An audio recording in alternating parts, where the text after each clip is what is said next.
Hello, I'm your Superhero Critic, and I'll stay super as long as you stay awesome, and welcome to another heroic review.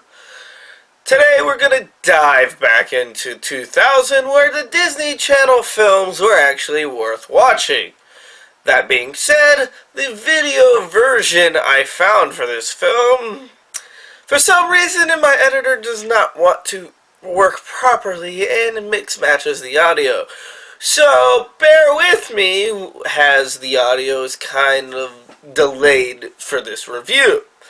That being said, join me in looking up, and away.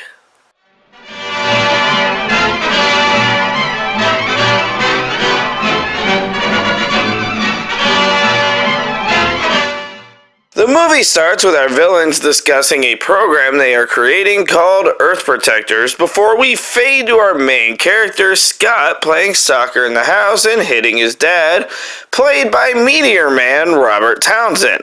The family keeps mentioning the events coming up within the next 4 days, and Scott's friend Randy comes over and they all act completely weird around the zucchini bread he brings over. At first glance, you may question why they're so weirded out over zucchini bread.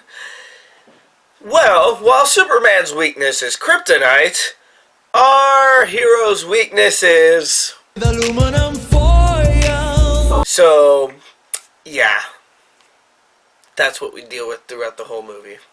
Enjoy! We then meet the love interest, Amy, who shows her like and dislike of Scott by hitting Randy with the soccer ball, while the parents get rid of the zucchini bread via trash can buried.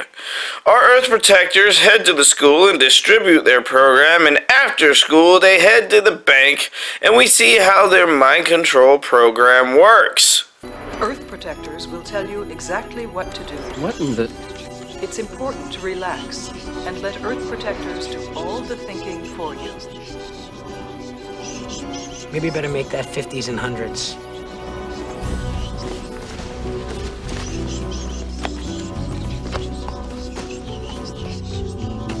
Scott helps his dad sneak away when his beeper goes off as Jim Marshall becomes the Bronze Eagle and heads to the bank, but his wife, Warrior Woman, is already there, and they have a lover's spat while kicking everyone's ass without a sweat.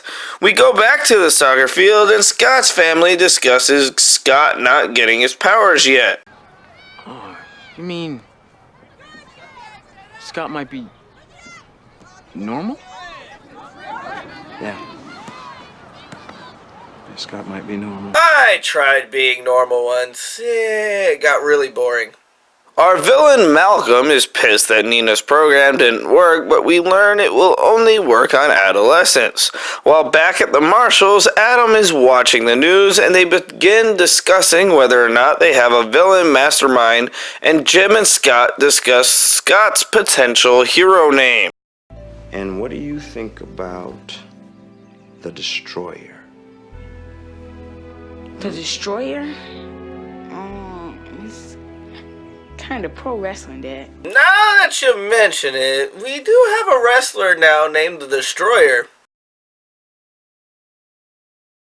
I don't think Joe would like you using his name. Scott, of course, is upset that his powers aren't activating yet, and his father tries to raise his spirits by promising there may be time left. The next day, Scott overhears his parents discussing how much unlikely it would be that he would get powers, and his grandfather comes over, and as Scott opens the door... Hey, Grandpa!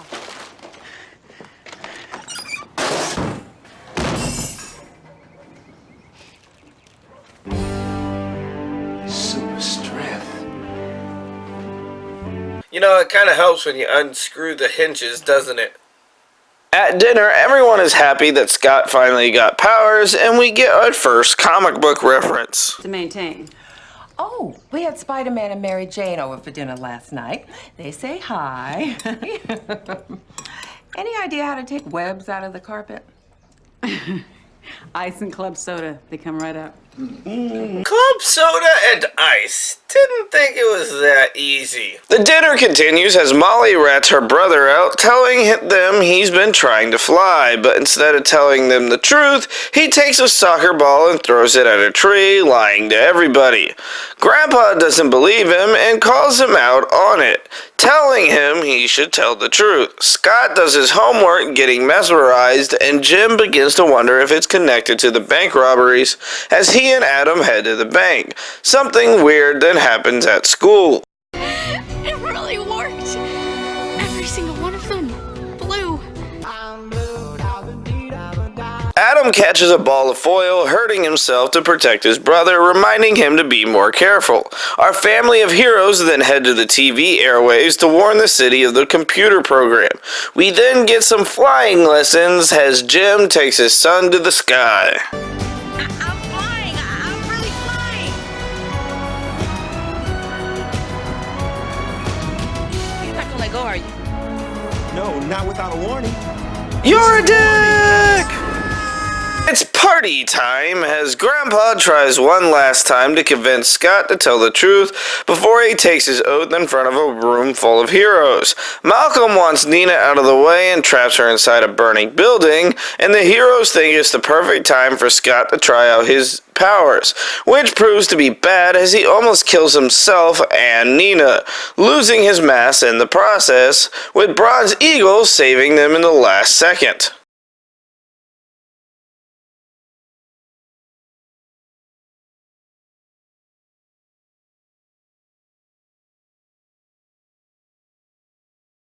Scott's parents, of course, are not happy, not because he has no powers, but because he lied. The next day, Grandpa reminds Scott that it's not the cape that makes someone a hero.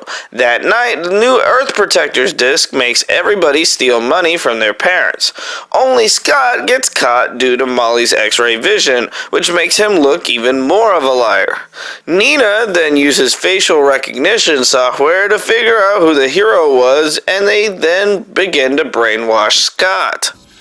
Let's start with a few simple questions about your family. Likes, dislikes, weaknesses. You know, this way Nina can reconfigure the parameters of the software and we'll be able to enslave your parents. Scott watches Nina get into the Earth Protectors van and ends up bumping into Amy, switching the disc he was given specifically. When Scott tries to show his family what he thinks, he gets nothing but a worm video, while Amy's mom instead gets the disc intended for them, so she is brainwashed into robbing a bank. Scott figures out the switch and calls his grandpa for help, and we watch him try to help.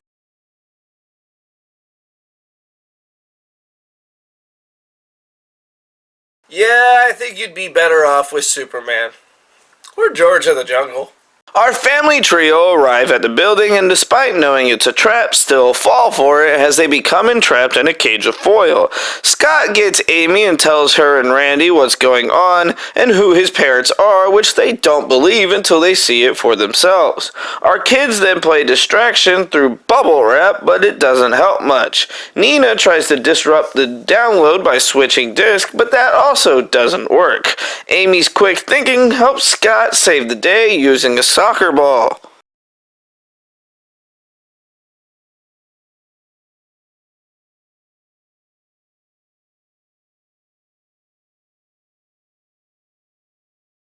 The movie ends with the heroes taking out Malcolm's men, Nina giving them details on how to destroy everything, Adam stripping everyone's minds, including Amy's, despite Scott's objections, and Randy being the only one being able to keep his memories. Amy and Scott agree on being co-captains, and the movie finally wraps up with Randy ranting about being a sidekick. So there you go, one of my personal favorite Disney Channel films, and it's not that bad. It's a Disney movie. You get what you get, it's Disney. That being said, last week, while I was delayed a little bit, I posted on Twitter a poll to choose my next review after this review. That being said, here's the results. Yay.